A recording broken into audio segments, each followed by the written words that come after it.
ACT stands for Awareness, Choice, Transformation. So, we hold leaders responsible for their impact. So through coaching, it helps make them more aware of their impact, of how they show up as a leader, so that they're able to make better choices and ultimately lead to transformation. And so we're holding them responsible for achieving results as they always are, but on the other hand, that duality of how can they achieve those results and develop people at the same time, almost instantaneously. So one specific case that we heard was a student that finished our program, student coach, and back in their organization, they were leading a meeting and everybody was talking over each other. So what this leader was able to do was use one of the simple skills of paraphrasing. And what he said was, okay, we're going to enforce some discipline into this meeting. If you want to speak, you have to be able to paraphrase back what the last person just said, right? You earn the right to speak. And that simple idea really forced some discipline around their ability to listen and demonstrate that they're listening to each other. So the quality of the conversation and ultimately the quality of the decision that was made was dramatically improved because they were able to really listen to each other and demonstrate that they were listening to each other.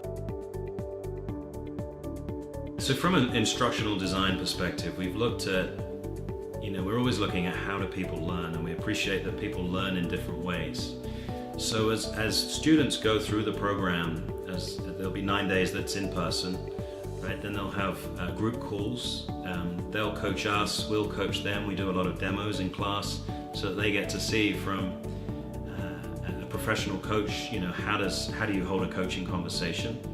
So they learn from that. And then, we have accountability groups, so they'll be working in between the modules. They'll have homework to do each time. And so every possible learning dynamic is covered. One of the most important aspects of the program is creating the safety of the cohort. So it's making sure that the individuals, comprised of professionals, managers, leaders, supervisors, that they really connect with each other and they create the safety. We call it a learning lab, right? It's a place where they can learn and grow together and they can share their experiences in a confidential way so that they grow as an individual, right? Because they're receiving coaching from somebody else in the program. So, you learn more about yourself as a leader and you also learn how to become a coach. And what we notice as the program unfolds is how they really connect as a group. And it's like every cohort has its own unique energy. Some have more humor, some have more, they're more analytical about things. Every cohort has its own sort of motif of their own identity, if you like. And so as trainers, we just work with that energy and bring out the best in people. That's what we try and do as the program unfolds.